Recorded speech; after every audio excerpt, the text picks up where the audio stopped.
Hello students, welcome back. So in this session we will be taking two again very important concept. One is AC generator and the other is transformer. So in the previous class we discussed about eddy currents, mutual induction. Today we'll be talking about first AC generator so that I can combine AC generation ka principle, eddy currents and mutual induction to explain you what exactly is transformer. Alright, so let's start. Now AC generator, first I'm going to explain you the detailed concept of, or rather the principle of AC generation, and then how exactly is the generator construction, etc. I'll explain that to you. So first I'm going to focus on principle of AC generation. So in order to generate alternating EMF, I hope सबको EMF पता है, या in order to generate alternating current, अगर आपको current चाहिए तो उसके लिए आपको EMF पहले generate करना पड़ेगा. So first we'll understand how exactly we can generate alternating EMF. So to generate alternating EMF, हम क्या करते बच्चों? We take a uniform magnetic field. सुनना, एक एक word important है बच्चों. Starting के जो भी मैं बात करूँगा for next 5-10 minutes are really important. So first we are going to take a uniform magnetic field. So consider this to be a uniform magnetic field. So I hope सबको पता है कि uniform magnetic field is represented with the help of lines which are parallel to each other and they are equally spaced. This magnetic field suppose has induction B. So ये magnetic field board पर ऐसे, मतलब आपके left से आपके right की तरफ जा रहा है ऐसे. So मेरे फिंगर्स जो है वो मैग्नेटिक फील्ड का डायरेक्शन है. इस मैग्नेटिक फील्ड में हम लोगों ने एक कॉइल को प्लेस करा है और उस कॉइल को we are going to observe from the side. So ये कॉइल को मैंने ऐसे रखा है ऐसे. So if you are going to observe it from the side, आपको पूरा कॉइल का प्लेन नहीं दिखाई देगा, सिर्फ उसका थिकनेस दिखाई देगा.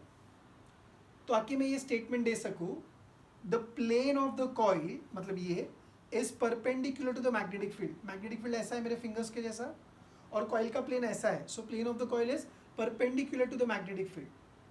सो हम लोगों ने एक यूनिफॉर्म मैग्नेटिक फील्ड लिया having induction B. In that uniform magnetic field I have placed a coil such that initially the plane of the coil is perpendicular to the magnetic field. So अब इस coil को अगर मैं side से draw करूँ बच्चों, तो ये कॉइल का जो इनिशियल पोजिशन होगा कुछ इस तरीके से आपको दिखाई देगा. Okay, so let me just draw that coil. This is initial position of the coil and हम उसको साइड से देख रहे हैं. ठीक है बच्चों. अब कॉइल के अगर इनिशियल पोजीशन में, ध्यान देना, कॉइल के अगर इनिशियल पोजीशन में if I draw normal to the coil, I hope सबको दिखाई दे रहा है. सो ये कॉइल का प्लेन, इसको अगर मैं नॉर्मल ड्रॉ करूँ, सो कॉइल को ड्रॉ किया हुआ नॉर्मल ऐसा है और मैग्नेटिक फील्ड का डायरेक्शन भी वैसे ही था. यानी कि the normal drawn to the coil and magnetic field are parallel to each other. ये समझ में आया? सो कॉइल को अगर if I draw normal and magnetic field both are parallel to each other.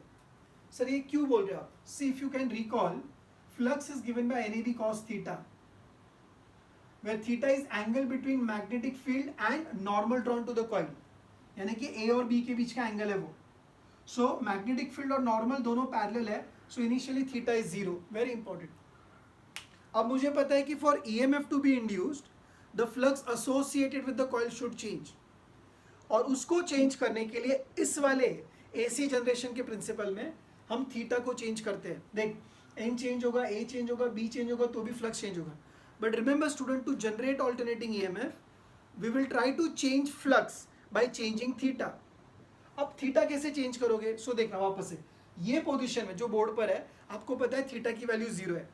But सोचो बच्चों, अगर इस बुक को या इस कॉइल को मैं अगले ही पल ऐसे रोटेट कर दूँ, थोड़ा सा बेंड किया मैंने, देखो ऐसे घुमाया मैंने, अगर ये, हालांकि मुझे थोड़ा हैवी लग रहा है, सो आई चेंज आवर सरफेस. देखो, so if I turn it like this, ये ऐसे कुछ घूमने वाला है. सो मुझे पता है ये वाले पोजीशन में मैग्नेटिक, अच्छा पूरे एक्सप्लेनेशन में मैग्नेटिक फील्ड ऐसा है बच्चों, याद रखना. सो दो ही हाथ होने की वजह से मैं बार बार ये पकड़ नहीं पाऊंगा. सो मैग्नेटिक फील्ड ऐसा है, these are the magnetic field का डायरेक्शन. अब मुझे पता है ये मार्कर पेन मेरे फिंगर्स को पैरेलल है, सो थीटा की वैल्यू 0 है. थोड़ी देर के बाद मैंने अगर इसको ऐसे रोटेट कर लिया, सो ये नॉर्मल नीचे चला जाएगा. अब बता, मैग्नेटिक फील्ड अभी भी ऐसा है और पेन नीचे है, तो एंगल चेंज हुआ, सो थीटा चेंज होगा तो फ्लक्स चेंज होगा. वापस से बुक जब ऐसे है तो मैग्नेटिक फील्ड को ये मार्कर पेन पैरेलल है, यानी नॉर्मल पैरेलल है, यानी थीटा 0 है. If I turn it further, ये अगर मैं इसको ऐसे टर्न करूँ, सो जैसे जैसे बुक रोटेट होगी नॉर्मल वैसे टर्न होता जाएगा. I will try to demonstrate that. ये ऐसा होता जाएगा, फिर ये ऐसा हो जाएगा. So as the book will rotate, normal drawn to the book will also rotate, and therefore angle between B and normal will change, so theta will change. So to generate alternating EMF we are going to change flux. How? By changing value of theta. उसके लिए क्या करना पड़ेगा, coil को rotate करना पड़ेगा. Now when you rotate coil, axis of rotation is important. जिस axis के about coil को rotate कर रहे हो, देख अगर मैं coil को सिर्फ एक जगह पे ऐसे rotate करता, ऐसे, सो भले ही ऐसे गोल गोल गोल गोल गोल गोल घूमते रहता, बट नॉर्मल अभी भी ऐसे ही होता. सच अगर ये अपनी जगह पे ही घूमता होता तो जो नॉर्मल वो एक ही जगह पर घूम रहा होता तो थीटा चेंज नहीं होता. So axis of rotation magnetic field को पैरेलल नहीं होना चाहिए. Axis of rotation magnetic field को पैरेलल नहीं होना चाहिए. अगर मैं इसको ऐसे रोटेट कर रहा हूँ ऐसे, सो थीटा चेंज हो रहा है. अब बता अगर मैं ऐसे रोटेट कर रहा हूँ तो सर्कल ऐसे बन रहा है. So this will be the axis of rotation. So this axis of rotation is perpendicular to the magnetic field.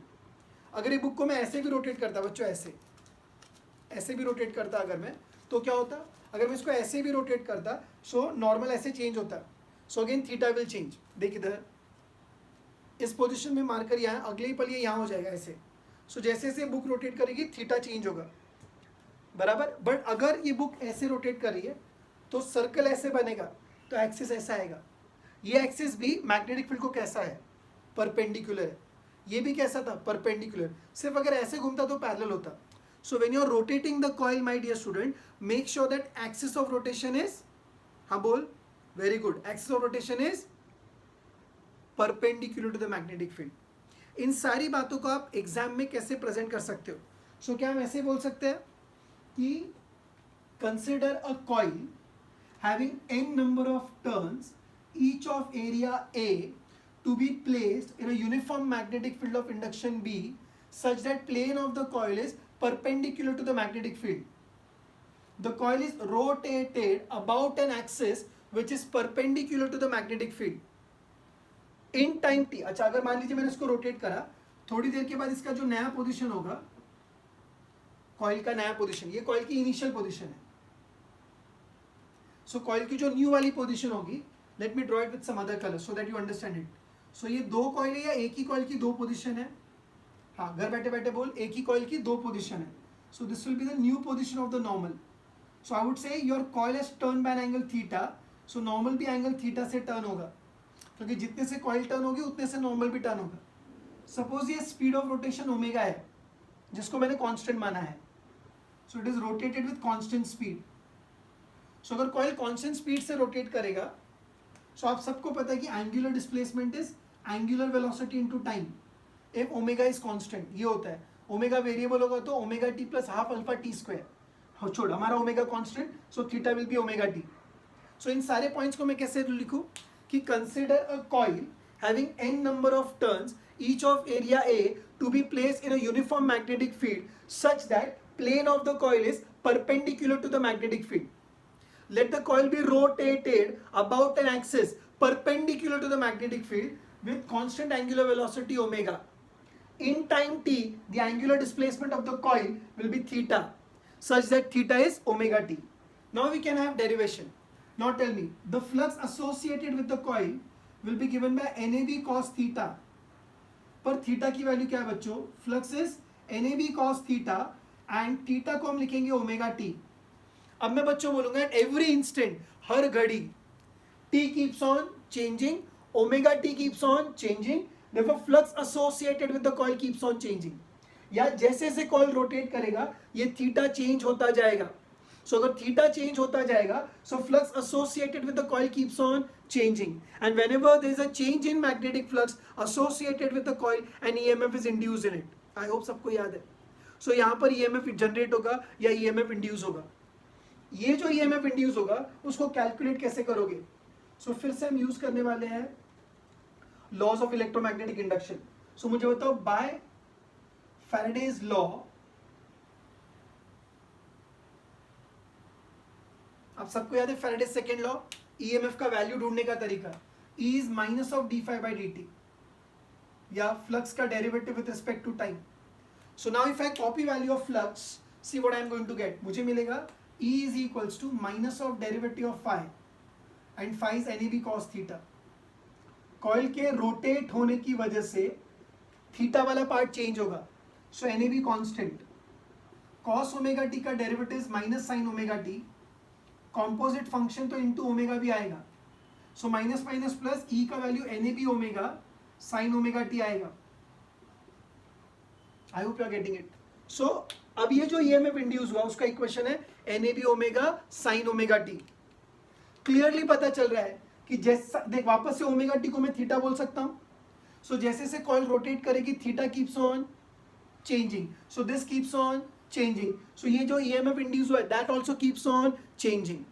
सो अब तक इस चैप्टर में जब भी EMF इंड्यूस हो रहा था बच्चों, वो मोस्ट ऑफ द केसेस में कांस्टेंट था.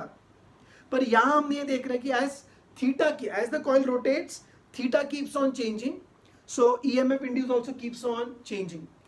बच्चों ये जो आगे टर्म है ना NAB ओमेगा, इसको हम अज्यूम करते हैं E0. देख डायमेंशनली अगर सोचेगा, साइन ओमेगा टी तो एक नंबर है, उसके पास यूनिट नहीं है. यानी N into A into B into omega का जो यूनिट होगा वो EMF के जैसे ही होगा. यानी this quantity has to be an EMF. इसीलिए मैं ये अज्यूम कर रहा हूं, लेट अस अज्यूम दैट कि E0 to be equal to NAB omega. So दोनों को E अज्यूम नहीं कर सकता ना, इधर भी उधर भी. So I am going to take it as E0. वापस से ये एक नंबर है तो यूनिट वाइज ये पूरा NAB omega. N number of turns है, A एरिया है, B मैग्नेटिक इंडक्शन है, ओमेगा एंगुलर वेलोसिटी है, अलग अलग. बट सब मिला के साथ में यूनिट वाइज तो वो भी EMF हुआ. So that I am going to denote by what, E0. So thus I get E equals to E0 sine omega t. अब इसको पूरी दुनिया में ऑल्टरनेटिंग EMF के नाम से जानते हैं. सवाल ये उठता है कि इसको ऑल्टरनेटिंग क्यों बोलते हैं. इसको मैं आपके सामने प्रूफ करने जा रहा हूं. Why is it called as alternating EMF? Okay, by the way, बच्चों क्या किया हमने सबसे पहले कॉइल लिया having n number of turns, each of area A. It was placed in a uniform magnetic field such that plane of the coil is perpendicular to the magnetic field. Then the coil is rotated about an axis perpendicular to the magnetic field in time with angular velocity omega, which is constant. In time t, the angular displacement theta will be omega t. Flux associated with the coil is phi is NAB cos theta, theta equals to omega t. At every instant t keeps on changing, so flux associated with the coil keeps on changing. Hence the condition is satisfied whenever there is a change in magnetic flux associated with the coil and EMF is induced in the coil. Therefore by Faraday's law I can calculate induced EMF and this is the answer that I get. Sin omega t एक number होने की वजह से NAB omega का unit E के जैसे ही होगा, इसलिए उसको E अज्यूम करना था. बट E0 इसलिए लिखा ताकि दोनों एक दूसरे से अलग हो. So E equal to E0 sine omega t बराबर है. अब इसको हम कहते हैं ऑल्टरनेटिंग EMF. क्यों सर? देख अगर मैं ग्राफ बनाता हूं जो कि मुझे बनाना ही है, यहाँ देखो इसको मैं ऐसे लिख सकता हूँ E equal to E0 sine theta. थोड़ी देर के लिए ओमेगा टी को फिर से थीटा लिखा. अब बच्चों क्या करेंगे पता है, एक टेबल बनाते हैं. Let us have a table जिसमें we will have different values of theta and corresponding value of E. क्या बोला? अलग अलग थीटा के लिए EMF की अलग अलग वैल्यू. आप मैं चाहता हूं कि आप घर बैठे बैठे सोचें. हमने शुरू यहां से किया था. ये पोजीशन में थीटा कितना था? प्लेन परपेंडिकुलर था बट नॉर्मल और मैग्नेटिक फील्ड पैरेलल थे, सो थीटा 0 था. अगले ही पल जब ये रोटेट हुआ, मैग्नेटिक फील्ड अभी भी वैसा ही है बट नॉर्मल नीचे जा चुका, तो एंगल 90, फिर एंगल 180, फिर एंगल 270, फिर एंगल 360. सो जब ये कॉइल रोटेट कर रही थी, सो थीटा कॉन्स्टेंटली चेंज हो रहा था, कंटिन्यूसली चेंज हो रहा था. सो थीटा की वैल्यू अगर मुझे डिस्क्रीट अलग अलग वैल्यू लेनी है, यहाँ थीटा 0, हाँ बोल, 90, 180, 270, 360. थीटा कैसे निकाल रहा हूँ मैं? सो मैग्नेटिक फील्ड फिक्स रख और नॉर्मल की पोजिशन चेंज कर 0. अगले ही पल मैग्नेटिक फील्ड वैसा ही है, नॉर्मल नीचे चला गया, ऐसा हो जाएगा. सो एंगल 90, फिर मैग्नेटिक फील्ड उधर ही रहेगा और नॉर्मल ऐसा हो जाएगा 180 डिग्री. देन मैग्नेटिक फील्ड वहीं रहेगा, नॉर्मल ऊपर, ऐसा हो जाएगा. सो अगर आपने इसको 90 माना था तो ये सिचुएशन कितनी हो जाएगी? 270. उल्टा हो गया. सो जैसे जैसे कॉइल रोटेट कर रही है थीटा चेंज हो रहा है. तो थीटा की क्या क्या वैल्यूज हम लेने वाले, देख थीटा 0 सो ईएमएफ कितना, थीटा 90 तो ईएमएफ कितना, थीटा 180 तो ईएमएफ कितना, 3π/2 पर कितना और 2π पर कितना. If you are not able to see it properly, please listen to what I am speaking. Theta की अलग अलग वैल्यू के लिए ईएमएफ की वैल्यू हम प्लॉट करना चाहते हैं. सो थीटा 0, π/2, π, 3π/2 और 2π. Tell me when theta will be 0, sin 0 0, EMF will be 0. Theta will be π/2, sin π/2 1, so ये E0 होगा. Theta 180, sin 180 0, तो ये 0 होगा. 3π/2, sin 3π/2 -1, so माइनस E0 होगा और ये 0 होगा. सो आप देख रहे हो अलग अलग थीटा की वैल्यू के लिए ईएमएफ की वैल्यू चेंज हो रही है, कभी 0 है, कभी E0 है, कभी -E0 है, फिर 0 है, एक्सेट्रा एक्सेट्रा. ये बच्चों समझ में है. सो अगर मैं इस चीज का ग्राफ बनाऊं, देखिए ध्यान से, ईएमएफ वर्सेस थीटा का ग्राफ. थीटा जो कि टाइम डिपेंडेंट है, सो थीटा भले ही मैंने लिखा है बट वो टाइम के साथ भी हो सकता है. थीटा 0 हो सकता है, थीटा π/2 हो सकता है, थीटा π हो सकता है, थीटा 3π/2 हो सकता है और थीटा 2π भी हो सकता है. ईएमएफ की value this side it can be plus E0 और इस तरफ माइनस E0 भी हो सकता है. So plus E0 and minus E0. ठीक है, चलो let us plot it. So theta की वैल्यू 0, ईएमएफ की वैल्यू 0, पॉइंट ये रहा. ग्राफ बनाने आता है 0,0, 0 0 पहला पॉइंट. π/2 E0, देख थीटा की वैल्यू π/2, ईएमएफ E0 पॉइंट ऊपर. थीटा की वैल्यू π, ईएमएफ की वैल्यू 0 यहां पर आएगा. थीटा की वैल्यू 3π/2, ईएमएफ माइनस E0, सो ये 0 और ये माइनस इधर आएगा, फिर 0 आएगा. इन सारे पॉइंट्स को अगर आप ज्वाइन करोगे तो ग्राफ कुछ ऐसा बनेगा. अब ग्राफ को देखकर क्लियरली पता चल रहा है कि जो ईएमएफ की वैल्यू है वो कंटिन्यूसली चेंज हो रही है. देख कुछ देर तक वो पॉजिटिव है, फिर कुछ देर के लिए नेगेटिव है, फिर वापस पॉजिटिव नेगेटिव, ये चलता जाएगा. सो ये जो ईएमएफ की वैल्यू मिल रही है हमको वो कांस्टेंट नहीं है, वो वेरी कर रही है मैग्नीट्यूड में.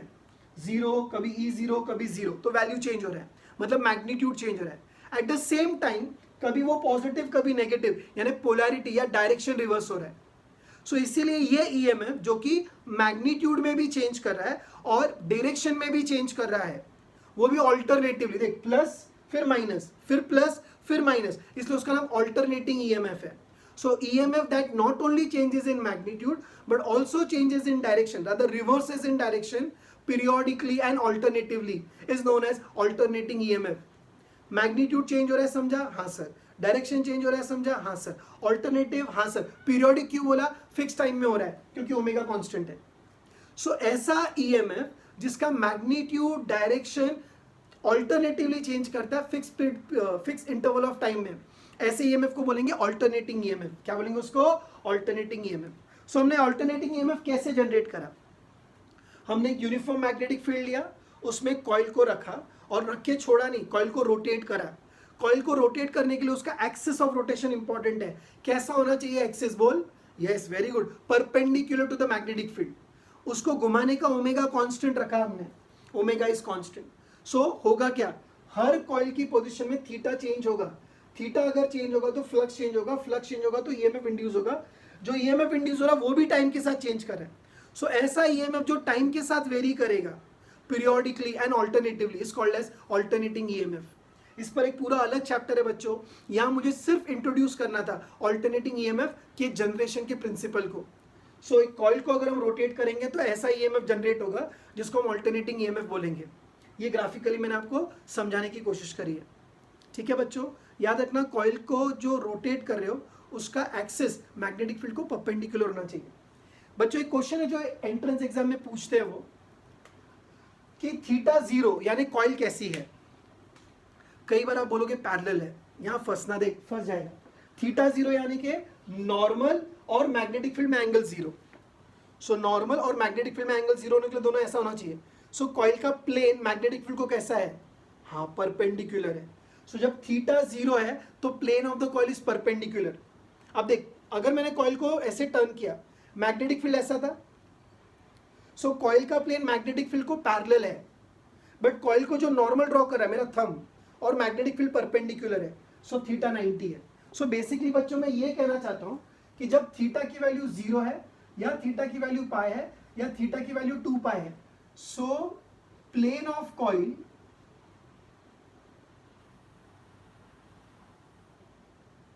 इज, बोलो, परपेंडिकुलर टू मैग्नेटिक फील्ड. उसी तरह से जब थीटा की वैल्यू, बोल, जब थीटा की वैल्यू, सुनाई नहीं दिया, फिर से बोल, थीटा की वैल्यू पाई बाई 2 है या तो 3 पाई बाई 2 है. So plane of coil is parallel to the magnetic field. B यानी मैग्नेटिक फील्ड. ये याद रखना बच्चों, पूछते हैं. अब मुझे बता, जब थीटा की वैल्यू 0 है, पाई है, 2 पाई है, उस वक्त ईएमएफ 0 0 0 है. पर उस वक्त फ्लक्स की वैल्यू क्या है? देख, फ्लक्स तो यानी भी कॉस थीटा है. Theta 0 cos 0 1, flux is maximum. यानी जब ईएमएफ की वैल्यू 0 है, उस वक्त फ्लक्स की वैल्यू मैक्सिमम मैक्सिमम मैक्सिमम. ये पूछा जा चुका है बच्चों. When plane of the coil is perpendicular to magnetic field, EMF induced is 0, but the flux is maximum. Similarly, when plane of the coil is parallel to magnetic field, EMF induced is maximum, but flux will be 0. कैसे? Theta का value pi by 2, cos pi by 2 0. सो मैं ये समझाना चाहता हूं बच्चों, when coil is rotated in a uniform magnetic field, and if the plane of the coil is perpendicular to the magnetic field, theta is 0, EMF induced is 0, but flux is maximum. When coil is rotated in a magnetic field and plane of the coil is parallel to the magnetic field, theta is 90, EMF induced is maximum and flux is 0. लिख ले, फिर भूल जाएगा. और क्या लिखना है तो पॉज करके या पीछे जा करके देख लो. When a coil is rotated in a magnetic field and plane of the coil is perpendicular, theta 0, flux maximum, EMF 0. When plane of the coil is parallel to the magnetic field, theta 90, flux 0 and EMF maximum. Please keep that in mind. So इस तरीके से बच्चों हम alternating EMF को generate कर सकते हैं. अब सवाल ये उठता है, जो कंस्ट्रक्शन वाली बात होती है, सर ये सब होता कैसे है? तो वो कंस्ट्रक्शन में मैं आपको समझाता हूँ कि how exactly we generate alternating EMF. Okay, so please pay attention. बच्चों ध्यान से देखना, स्क्रीन को पॉज करके जो भी लिखना चाहते हो आप लिख लीजिए.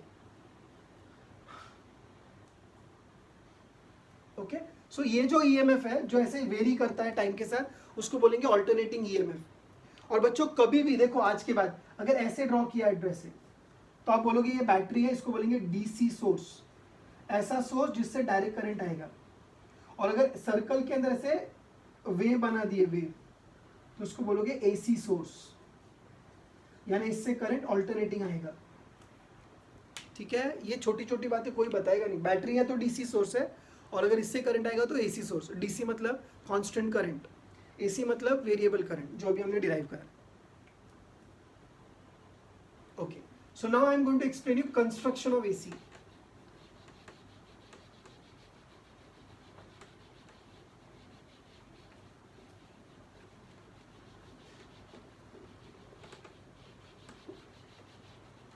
देख, सारी बातें इंपॉर्टेंट होती है बच्चों, इसलिए अगर कुछ भी डिफिकल्टी है प्लीज तभी का तभी पॉज करो और सब कुछ रिवाइज करो. Okay, now in case of AC generator, सबसे पहले हम क्या करते हैं बच्चों पता है? ऐसे एक मैग्नेट ले लेंगे हम. ठीक है,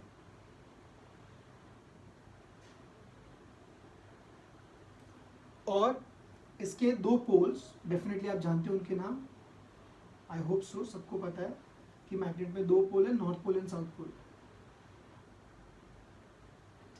ये दो पोल है, suppose this is north pole and this is south pole. So इन दोनों के बीच में आपको मैग्नेटिक फील्ड मिलेगा. जैसे अभी मैं कर रहा था, देखो, मान लो मेरे जो दो पाम है वो नॉर्थ पोल, एक नॉर्थ पोल और एक साउथ पोल है. ठीक है, ये ऐसे, और उनके बीच में ऐसा ऐसा ऐसा. सो मेरे जो दो पाम, एक नॉर्थ पोल एक साउथ पोल है, और जो मार्कर पेन है वो मैग्नेटिक फील्ड की लाइंस है. तो अभी जो पहले डायग्राम बना था उसमें मेरे पाम नहीं दिख रहे थे, आपको सिर्फ ये लाइंस दिख रही थी. वेरी गुड, ओके, समझा. अब इन दोनों के बीच में सपोज हम लोगों ने कॉइल को रखा है.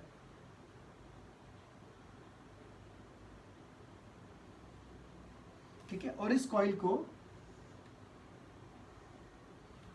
घुमाना है मुझे, याद है हम कॉइल को रोटेट कर दे. सो घुमाने के लिए हमने यहाँ पर अप्लाइड टॉर्क है. ताकि ये रोटेट कर सके। ओके, अब यहां पर बच्चों थोड़ा सा ध्यान से देखना, हियर वी हैव ऐसे स्लिप रिंग्स होती है जो जब आपकी कॉइल रोटेट करेगी तो ऐसे सर्कुलर पार्ट होगा जो उसके साथ खुद भी घूमने वाला है ऐसे। फिर यहां also, here also will have one, let me just draw it.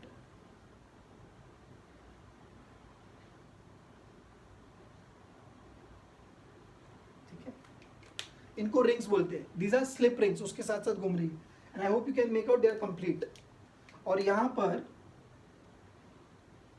ऐसे ब्रश होगा जिससे जो आर्मेचर है, मतलब आर्मेचर है ना जिससे ऊपर कॉइल को लपेट के घुमा रहे, वो ऐसे जुड़ा हुआ होगा। ठीक है, ये स्लिप रिंग से कनेक्टेड है ऐसा, ताकि ब्रश से वो एनर्जी ट्रांसफर कर सके, ये ऐसे जुड़ा हुआ है। सो ये जो ब्लैक कलर का वायर है वो आपकी कॉइल का वायर है। ओके, अब यहां पर करंट जनरेट हो रहा है या नहीं हो रहा है वो चेक करने के लिए ये दो कनेक्शंस के बीच में हमने मान लीजिए ऐसे एक बल्ब कनेक्ट कर रखा है। So consider this to be a bulb. सोच, अभी आप एक्चुअली जब इसको देखोगे in reality, so when this will rotate, यहाँ ईएमएफ जनरेट होगा, तो वो ईएमएफ जनरेट होकर ऐसे जाएगा, फिर ये वाले वायर से चला जाएगा। ध्यान से देखना बच्चों, let me just draw it with the help of an arrow. देख, मान ली ड्यूरिंग पॉजिटिव पार्ट, देखिए ऑल्टरनेटिंग ईएमएफ है ना, वो पॉजिटिव नेगेटिव होगा। अगर सोच में यहाँ पर गैल्वेनोमीटर कनेक्ट करूँ, बल्ब की जगह पे मान ले गैल्वेनोमीटर है, गैल्वेनोमीटर, तो उसमें ऐसे डिवीजन होगा और ऐसे पॉइंटर होगा जिसका जीरो सेंटर में होगा। So during positive half cycle मान लो करंट ऐसे फ्लो कर रहा है, इधर से ऐसे आएगा, ऐसे आएगा, इससे ऐसे जाता है, वापस रिंग के थ्रू अपने घर चला जाएगा। During negative half cycle current उल्टा होगा। सो पॉजिटिव हाफ साइकिल में बच्चों मान लो डिफ्लेक्शन अगर इस तरफ आ रहा है, सो नेगेटिव हाफ साइकिल में इधर आएगा, ये पॉइंटर ऐसे ऐसे करते रहेगा। और सिंस ये ऐसे ऐसे कर रहा है, मुझे पता चल रहा है कि मैग्नीट्यूड भी चेंज हो रहा है और डायरेक्शन भी चेंज हो रहा है। बल्ब अगर कनेक्ट किया तो क्या होगा, क्या होगा पता है, बल्ब का ग्लो बढ़ेगा बढ़ेगा बढ़ेगा बढ़ेगा, कम होगा कम होगा कम होगा, फिर जीरो होगा, फिर बढ़ेगा बढ़ेगा बढ़ेगा बढ़ेगा, फिर कम होगा कम होगा कम होगा, फिर बढ़ेगा, ऐसे करेगा वो। अगर उसको डायरेक्ट एसी से कनेक्ट किया तो सो ये एसी जनरेटर हो गया बच्चों। अब आप बोलोगे सर हमारे घर में भी एसी आती है। आई होप आपको पता है कि अपने घर में जो सप्लाई आती है गवर्नमेंट की, वो एसी सप्लाई है। सो हमारे बल्ब तो ऐसे ऐसे नहीं करते, या हमारे बैटरी को भी अगर चार्ज करो तो एक्चुअली होता क्या बच्चों पता है, अगर इस एसी को आपको ऑल्टरनेटिंग ना ये चेंज हो रहा है, सोच अगर यही ग्राफ ऐसा है ऐसा, तो आपको क्या पता चलेगा कि हाँ करंट चेंज कर रहा है बट वो हमेशा पॉजिटिव ही है। तो वो करने के लिए जो रिंग है ना बच्चों, रिंग, ये जो स्लिप रिंग्स है, इनको if these are taken we get AC. अगर इस स्लिप रिंग्स की जगह पे हम थोड़ा सा इसको मॉडिफाई करके स्प्लिट रिंग्स कर लें तो हमको डीसी मिलता है, डीसी, उसको डीसी जनरेटर बोलेंगे। सिर्फ जो कंप्लीट रिंग अगर है तो स्लिप रिंग है जिससे एसी जनरेट होगा।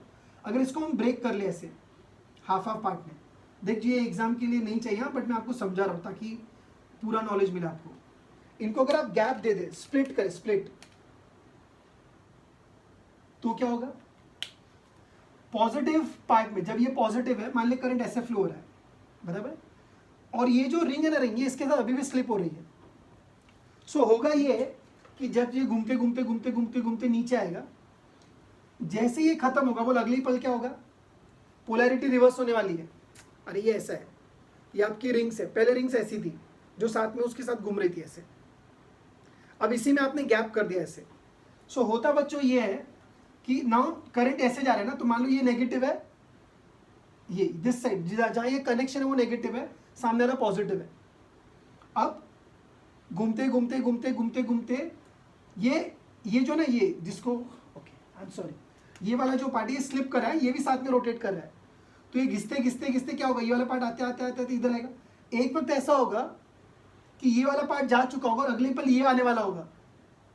सोच अगर स्टार्टिंग में ये नेगेटिव है तो हाफ रोटेशन के बाद दिस इज फुल रोटेशन है। हाफ रोटेशन के बाद क्या होगा, ये नेगेटिव पॉजिटिव बन जाएगा, पर हम क्या चाहते हैं, ये हमेशा नेगेटिव ही रहे, इससे साथ जो जुड़ा हुआ हमेशा नेगेटिव ही रहे। क्यों सर? अरे तभी तो करंट ऐसा ही फ्लो करेगा।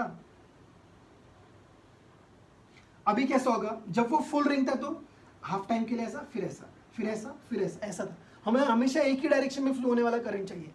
तो क्या करूंगा मैं, स्प्लिट कर दिया यहाँ पर, और ये अभी भी साथ में घूम रहा है। आधे रोटेशन में ये जो अनशेडेड वाला पार्ट है वो उधर जाएगा इधर, और शेडेड वाला इधर आएगा। अभी कैसा है, this is positive, this is negative. आधे साइकिल के बाद क्या होना चाहिए बोल, ये वाला नेगेटिव होना चाहिए और ये वाला पॉजिटिव होना चाहिए हाफ साइकिल के बाद। और वैसा अगर हो गया तो करंट अपना डायरेक्शन रिवर्स करेगा, हमको वैसा नहीं चाहिए। तो अभी क्या होगा, हाफ साइकिल के बाद जब ये इधर आएगा तो अभी भी जो शेडेड था वो अभी नेगेटिव है, अभी भी हमारे लिए तो पॉजिटिव नेगेटिव ही है, तो करंट एक ही डायरेक्शन में फ्लो कर रहा है। अच्छा देख वापस से, डर मत, ध्यान दे। पहले पहले पहले पहले जब ये पूरा जुड़ा हुआ था, सो क्या होता था, ये भी साथ में कंप्लीटली घूमता था, तो करंट हाफ साइकिल के लिए, हाफ पार्ट के लिए ऐसा, अगले हाफ के लिए उल्टा जाता था। अब मैंने इसको ऐसे ब्रेक किया, सुन ध्यान से, और ब्रेक किया, और कैसा है, ये नेगेटिव है और ये पॉजिटिव है। आधे साइकिल के बाद क्या होगा बोल, ये क्या बन जाएगा, पॉजिटिव, और ये क्या बन जाएगा, नेगेटिव। बोल हाँ। अब सुन, हमको ऐसे टाइमिंग एडजस्ट करना है कि हाफ साइकिल के बाद ये जो अनशेडेड है वो उधर चला जाएगा और शेडेड वाला इधर आ जाएगा। सो हाफ साइकिल के बाद शेडेड वाला क्या होना चाहिए था, नेगेटिव, तो ये नेगेटिव आएगा और ये पॉजिटिव आएगा। तो अभी क्या हो रहा है बोल, भले ये साथ में घूम रहा है बट हमेशा इधर पॉजिटिव इधर नेगेटिव है, तो इसमें से करंट एक जैसे ही फ्लो करेगा। तो एक्चुअली ये जो हो रहा है अरेंजमेंट ना बच्चों, ये बोलते हैं कम्यूटेटिव स्विच है। एक्चुअली दो टर्म, एक आर्मेचर होता है जिसपे कॉइल लपेट के हम घुमा रहे हैं, और दूसरा जो रिंग्स जहां पर जुड़ी होती है उसको कम्यूटेटर कहते हैं। तो इस बार in DC motor we will have split ring commutator, ring क्योंकि वो रिंग शेप का है, टूटा हुआ है स्प्लिट, और वो कम्यूटेटर से जुड़ा हुआ है। सो उसकी मदद से हमको ये भी मिल सकता है और इसको इसमें भी कन्वर्ट कर सकते हैं। सो ये होगा तो हम बोलेंगे एसी मोटर है, ये होगा तो बोलेंगे डीसी मोटर है, या एसी जनरेटर डीसी जनरेटर। इसको अगर आप और अच्छे से एनिमेटेड वे में देखना चाहते हो, you can always Google it and see the video, DC and AC generator with commutator working. ऐसे करोगे तो मिलेगा animated version, but the basic is this. I hope सबको समझ में आया। This was all about AC generator. ठीक है, तो पहले मैंने आपको प्रिंसिपल एक्सप्लेन करा, बाद में कंस्ट्रक्शन एक्सप्लेन करा। अपने बुक में पहले कंस्ट्रक्शन है, बाद में प्रिंसिपल है। जैसे भी करोगे you will be able to understand it. Okay, चलो, so this was AC generator. अब हमको डिस्कस करना है ट्रांसफॉर्मर। क्या डिस्कस करने वाले हम, ट्रांसफॉर्मर। सो इसको जल्दी से नोट कर लीजिए बच्चों, so that we can proceed further. Each and everything that I am discussing with you all is given in the textbook. Please वहां से आप अच्छे से रीड करके समझ लेना। ओके, सो आई होप सबने ये लिख लिया होगा। Slip ring and split ring, ऐसे दो वर्ड थे।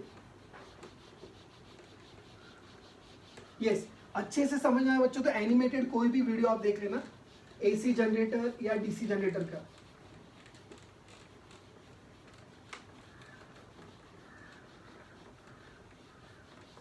Now we'll come to one of the most important instruments you can say as far as human life is concerned. हमारी जिंदगी में इस इंस्ट्रूमेंट का बहुत ही ज़्यादा इंपॉर्टेंस है। इसको हम बुलाते हैं transformer. We call it as transformer. पूरा ध्यान होना चाहिए बच्चों, बहुत ही इंपॉर्टेंट है ये। ठीक है, ट्रांसफॉर्मर।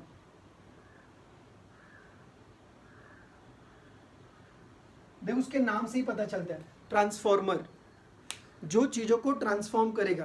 व्हेन आई से चीजें बच्चों, here I am going to talk about current and voltage. ठीक है, बहुत बेसिक से मैं स्टार्ट करके समझाने की कोशिश करता हूँ। ठीक है, ये थोड़ा सा लंबा सेशन होगा बट बहुत इंपॉर्टेंट है, ध्यान से सुनना।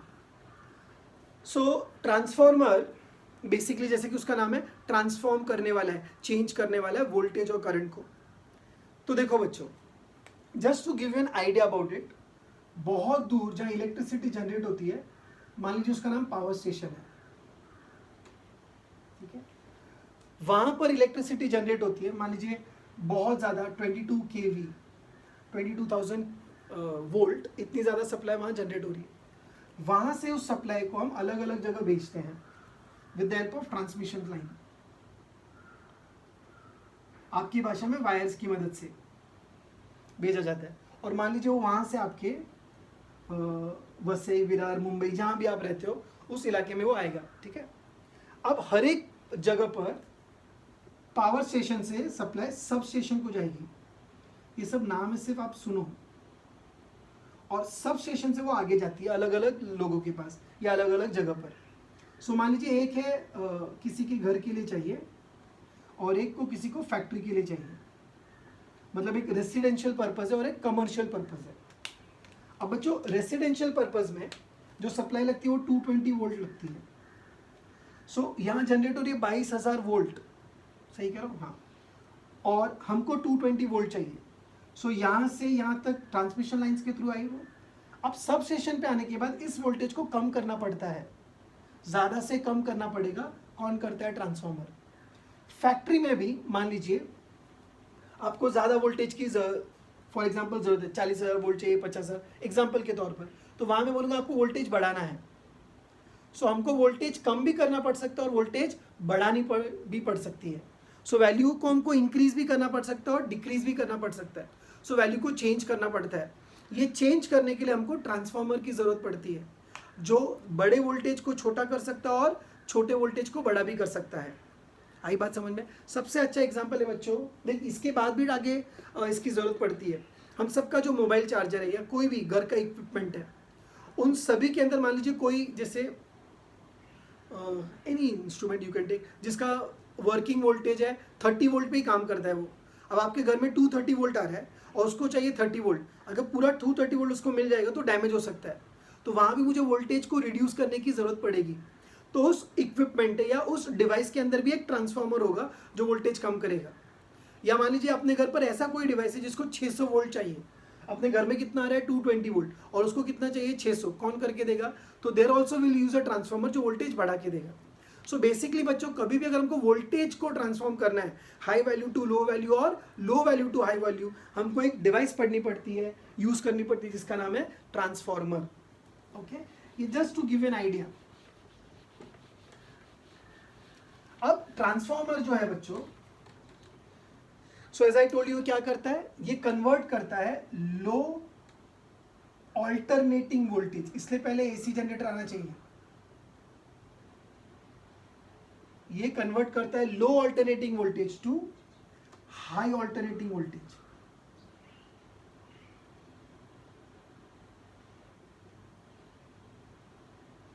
It converts low alternating voltage to high alternating voltage, या it will convert high alternating voltage to low alternating voltage। दोनों तरह काम कर सकता है, लो को भी हाई में कन्वर्ट कर सकता है और हाई को भी लो में। कंडीशन है low alternating voltage, high alternating voltage. It only works on alternating voltages.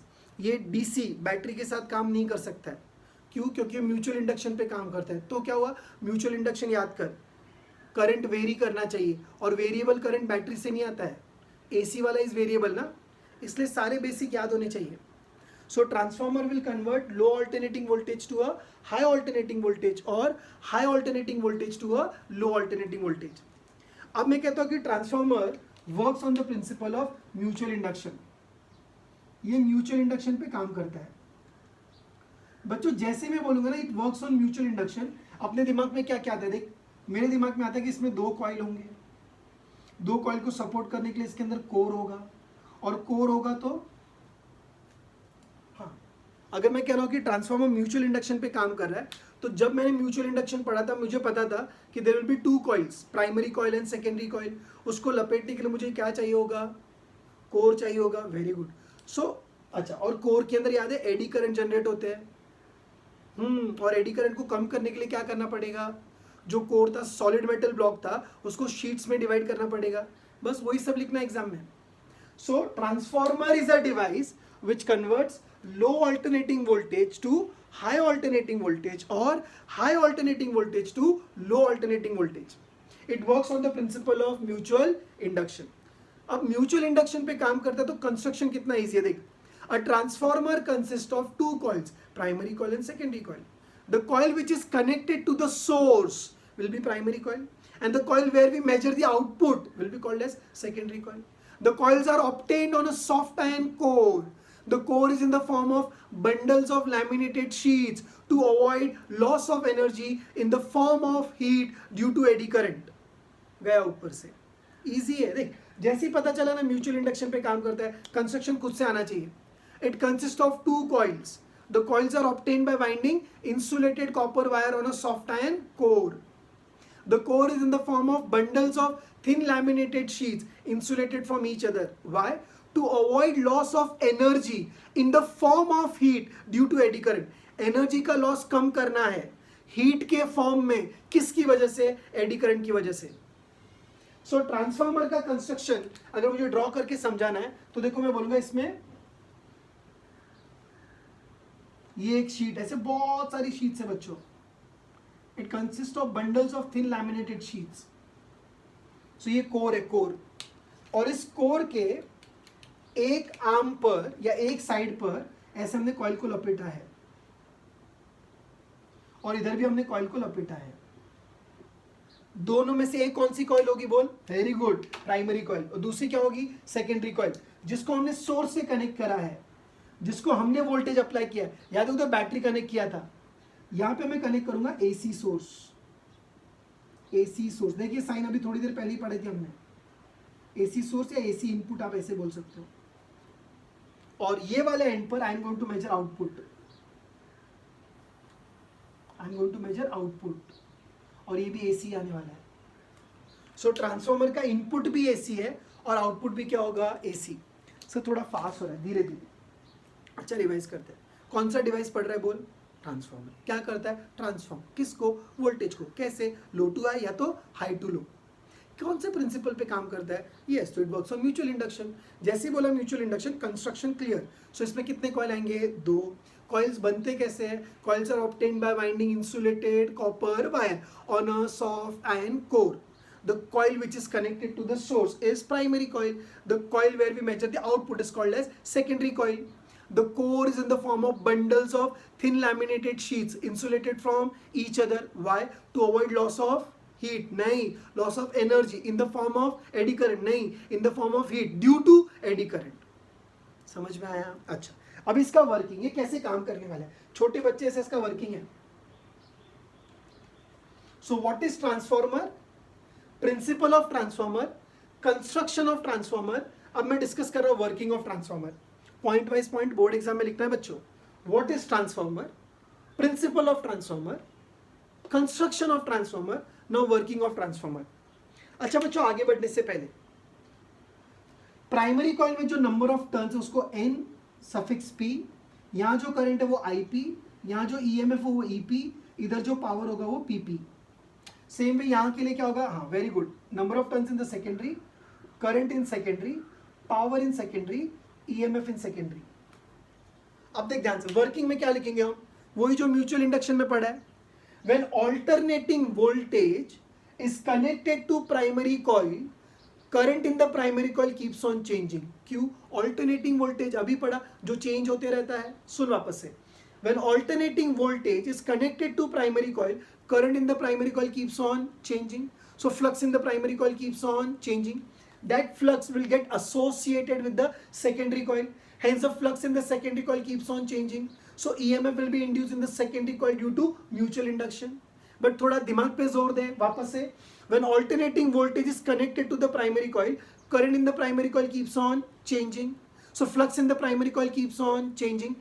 तो मुझे बता क्या ये कॉइल है? हाँ. क्या फ्लक्स है? हाँ. क्या यहाँ भी ईएमएफ इंड्यूस होगा due to self induction? Yes. याद रखना बच्चों, जब जब म्यूचुअल इंडक्शन होगा तब तब क्या होगा? Self induction. Very good. So when alternating voltage is connected to the primary coil, current in the primary coil keeps on changing, flux in the primary coil keeps on changing. So EMF is induced in the primary coil also due to self induction. Now the flux of the primary coil gets associated with the secondary coil. So EMF in the secondary coil is induced due to mutual induction. तो बता, primary coil में EMF किसकी वजह से? Self induction. Secondary coil में EMF किसकी वजह से? Mutual induction. ओके. सो अभी सुन, EMF induce in the primary coil in magnitude d∅dt होना चाहिए, बराबर है। याद है मैंने बोला था फ्लक्स लिंक होता है, लिंक। सो अभी हम क्या करेंगे पता है, इसको ऐसे लिख सकते हैं, देख फ्लक्स को लिखेंगे number of turns of the primary coil, ठीक है, इनटू d∅dt। सर ये d∅dt क्या है? फ्लक्स पर टर्न, हर एक टर्न के साथ कितना फ्लक्स है ऑफ द प्राइमरी कॉइल। और सेम हम किसके लिए मानने वाले, सेकेंडरी कॉइल के टर्न। दोनों में टर्न्स के नंबर अलग अलग है। सो जितना फ्लक्स प्राइमरी में होगा उतना ही सेकेंडरी में, ऐसा जरूरी नहीं है, बट जितना पर टर्न प्राइमरी में होगा उतना ही सेकेंडरी में होगा। तो याद रखना बच्चों, 5p यानी पूरे प्राइमरी का फ्लक्स, सिर्फ 5 लिखा है तो फ्लक्स पर टर्न, यहाँ पे 5 फ्लक्स पर टर्न, फ्लक्स पर टर्न। अगर ऐसा लिखा है तो 5 क्या होगा, फ्लक्स पर टर्न। ऐसा लिखा है तो पूरा फ्लक्स, न्यूमेरिकल में फंसेगा। ऐसा लिखा तो बोल पूरा फ्लक्स, ऐसा लिखा तो फ्लक्स पर टर्न, जहां में नंबर ऑफ टर्न्स अलग हो गए। सेम है, मुझे बता सेकेंडरी कॉइल में ड्यू टू म्यूचुअल इंडक्शन, क्या मैं ऐसे लिख सकता हूं, फ्लक्स पर टर्न दोनों में सेम होगा, जैसे कि मैंने बोला नंबर ऑफ टर्न्स दोनों में अलग अलग है ना। अगर मैं दोनों को डिवाइड करूं तो क्या आएगा, ES/EP will be equal to NS/NP। यही लाइफ चेंजिंग इक्वेशन है ट्रांसफॉर्मर के रिस्पेक्ट में, ES/EP इक्वल टू NS/NP। और यहां से ट्रांसफॉर्मर का कैलकुलेशन वाला पार्ट में समझा सकता हूं। अब तक मैंने क्या पढ़ा है आपको बच्चों, ट्रांसफॉर्मर क्या है। A transformer is a device which transforms voltages, बराबर। बट क्या definition wise, a transformer is a device which converts low alternating voltage to high alternating voltage और high alternating voltage to low alternating voltage. What is the principle of working of transformer? So transformer works on mutual induction. What is construction of transformer? A transformer consists of two coils, primary and secondary coil. The coils are obtained by winding insulated copper wire on a soft iron core. The core is in the form of bundles of thin laminated sheets to avoid loss of energy due in the form of heat due to eddy current. The coil which is connected to the input is primary coil. The coil where we measure the output is secondary coil. Now working. When alternating voltage is connected to the primary coil, current in the primary coil keeps on changing. So flux in the primary coil keeps on changing. Hence by self-induction, EMF is induced in the primary coil, which is given by this. The flux of the primary coil also gets associated with the secondary coil. Hence the flux in the secondary coil also changes. Therefore by mutual induction EMF is induced in the secondary coil. पूछता है वो, primary coil में EMF किसकी वजह से, self induction. Secondary coil में EMF किसकी वजह से, म्यूचुअल इंडक्शन। ये दोनों का फॉर्मूला डिवाइड किया, कुछ तो मिला। अब इसके आगे की स्टोरी बच्चों देखो हम कैसे पढ़ेंगे। ये जो रेशियो है ना बच्चों NS/NP का, this ratio is known as turns ratio. इसका और एक नाम है और ट्रांसफॉर्मेशन रेशियो।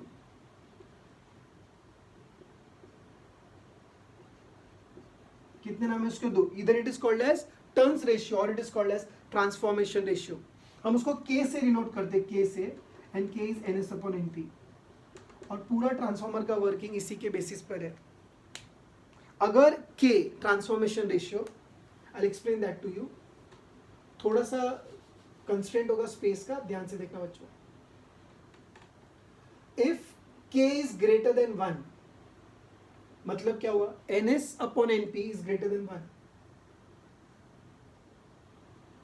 सो क्या होगा बच्चों, number of turns in the secondary coil is more as compare to number of turns in the primary coil. सुनना ध्यान से बच्चा, मान लीजिए K का वैल्यू 1 से बड़ा है, इसका मतलब NS/NP 1 से बड़ा है, इसका मतलब NS/NP से बड़ा है। सुन अभी, अगर NS/NP से बड़ा है तो सेकेंडरी कॉइल का EMF प्राइमरी कॉइल के EMF से बड़ा हो गया। सेकेंडरी कॉइल का EMF प्राइमरी कॉइल के EMF से बड़ा हो गया, मतलब उसने लिया होगा लो वोल्टेज और वो देगा हाई वोल्टेज। यहाँ का EMF ज्यादा है ना, सो आउटपुट मोर इनपुट लेस, लो वोल्टेज को हाई वोल्टेज में कन्वर्ट कर रहा है वो। तो ऐसा ट्रांसफॉर्मर जो लो वोल्टेज को हाई वोल्टेज में कन्वर्ट करता है, नीचे से ऊपर लेकर के जाता है, एक कदम ऊपर चढ़ता है, उसको बोलेंगे स्टेप अप ट्रांसफॉर्मर। देख नाम से, अगर मैं बोलूंगा आप एक स्टेप ऊपर जाओ, यानी आप कम से ज्यादा जा रहे हो, तो जब कम से ज्यादा होगा तो क्या बोलेंगे, स्टेप अप। ज्यादा से कम की अगर बात की जाए तो क्या बोलोगे आप? Step down. So we have step up and step down transformer. जो कम करेगा वो स्टेप डाउन, जो ज्यादा करेगा वो स्टेप अप. सो इफ के is less than 1, so number of turns का रेशियो चेंज हो जाएगा, एनएस एनपी से छोटा हो जाएगा, और सेकेंडरी कॉइल का ईएमएफ, यहाँ मैं उल्टा लिख सकता हूँ, प्राइमरी कॉइल का ईएमएफ ज्यादा होगा सेकेंडरी कॉइल के ईएमएफ से. यानी ये ज्यादा होगा वो कम होगा, तो लेगा ज्यादा देगा कम, इसको बोलेंगे स्टेप डाउन ट्रांसफॉर्मर. तो ट्रांसफॉर्मर हमारी लाइफ में दो टाइप के बच्चों, step up and step down. Is that clear? So या तो स्टेप अप हो गया तो क्या होगा, वो स्टेप डाउन ट्रांसफॉर्मर होगा. बच्चों आपके नॉलेज के लिए मैं कुछ और भी आपके साथ डिस्कशन जरूर करना चाहूँगा, ठीक है. हालांकि बुक में ये इतना सिंपल ही दिया गया है, but still I would want to discuss with you all. ठीक है बच्चों, अगर मैं ट्रांसफॉर्मर में सारे लॉसेस भूल जाऊँ, मतलब मेरा ट्रांसफॉर्मर बेस्ट है, आइडियल ट्रांसफॉर्मर है. जब आप ये लेक्चर सुनोगे बच्चों प्लीज़ लिख लेना, अगर आपका transformer ideal transformer, best transformer है, जिसमें ज़रा भी एनर्जी का लॉसेस नहीं है, तो जितना पावर इनपुट साइड पर होगा प्राइमरी साइड पर, उतना ही सेकेंडरी साइड पर भी आएगा, क्योंकि एनर्जी कंजर्व है. Input energy will be equal to output energy, so input power will be equal to output power. But practically बच्चों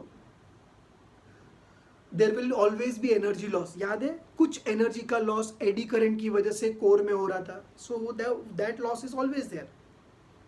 समझा मैंने क्या कहा? सो एडी करंट की वजह से भी लॉस होगा. प्लस जब किसी भी वायर में से करंट फ्लो होगा, प्राइमरी कॉइल भी तो कॉपर वायर से बनी है, उसमें से भी करंट फ्लो होगा तो वो भी गर्म होगा.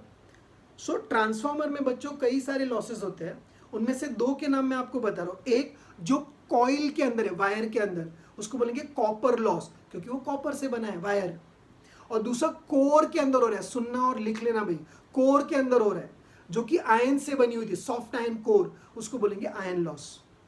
सो in transformer I told you कि एनर्जी का लॉस होने वाला है वायर के अंदर, कॉइल के अंदर, उसका नाम है कॉपर लॉस. पॉज कर करके लिखता जा. दूसरा जो लॉस होगा वो कोर के अंदर होगा एडी करंट की वजह से, उसको बोलेंगे उसको बोलेंगे iron loss. So there will always be loss, copper loss, iron loss. एक हिस्टेरेसिस लॉस भी हम पढ़ेंगे एंट्रेंस में. सो इधर there is copper loss, there is copper loss, there is iron loss.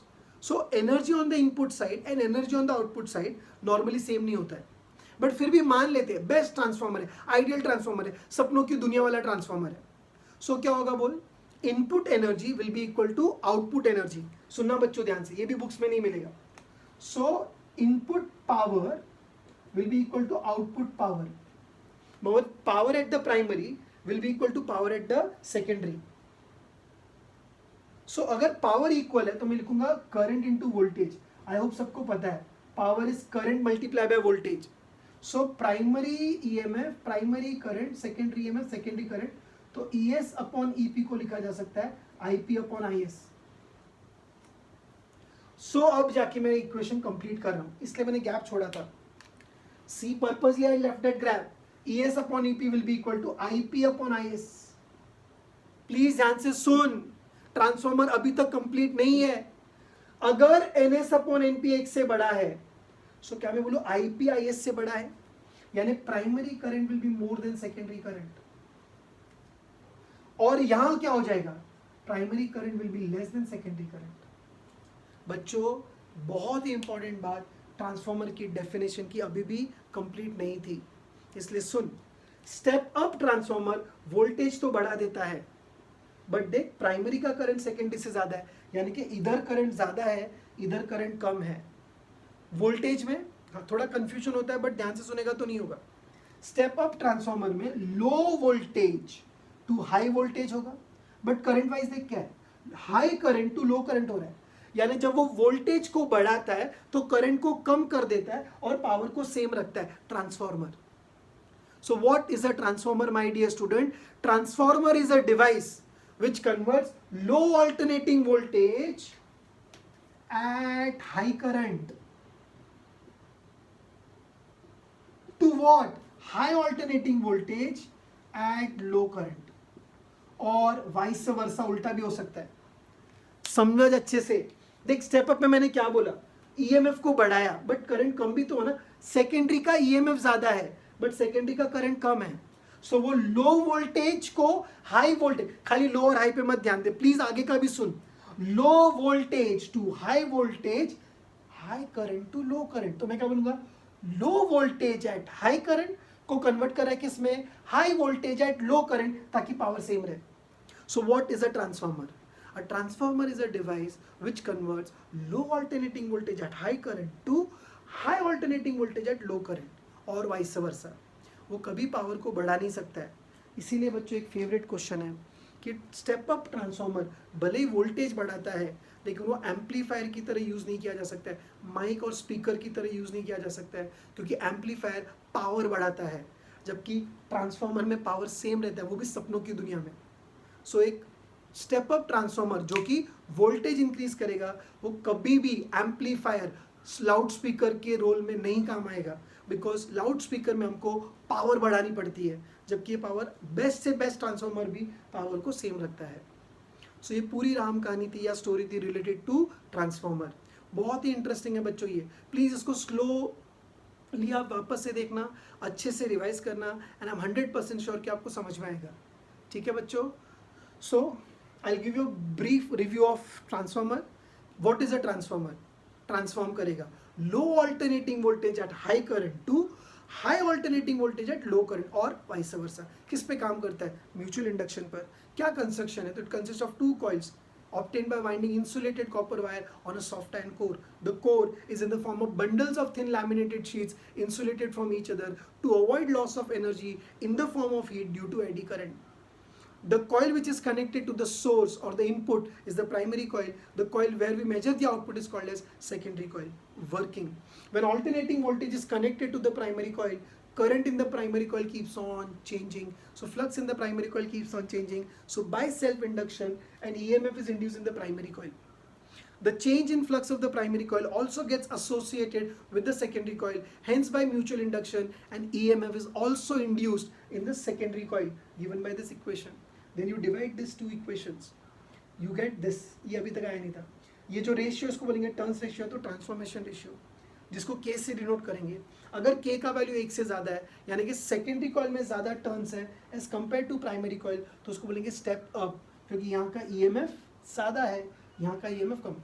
Step up और स्टेप डाउन टर्न्स के ratio के हिसाब से है, वोल्टेज बढ़ाने के हिसाब से। ठीक है बच्चों? सो स्टेप अप ट्रांसफार्मर क्या करेगा? Low alternating voltage to high alternating voltage at the expense of current, current को कम कर देता है वो। ठीक है? और ये उनके डिस्टिंग्विश के पॉइंट है, आप ऐसे ही कॉपी कर लेना। ठीक है?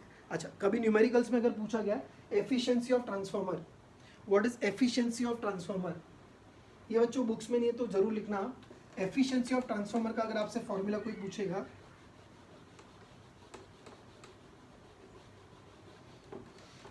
ठीक है, बाकी सारे फॉर्मूले मैंने बोर्ड पर लिख दिए। अगर एफिशिएंसी ऑफ ट्रांसफार्मर की कोई बात करेगा आपसे न्यूमेरिकल में, तो efficiency is denoted by this letter eta. It is output power upon input power, output power upon input power.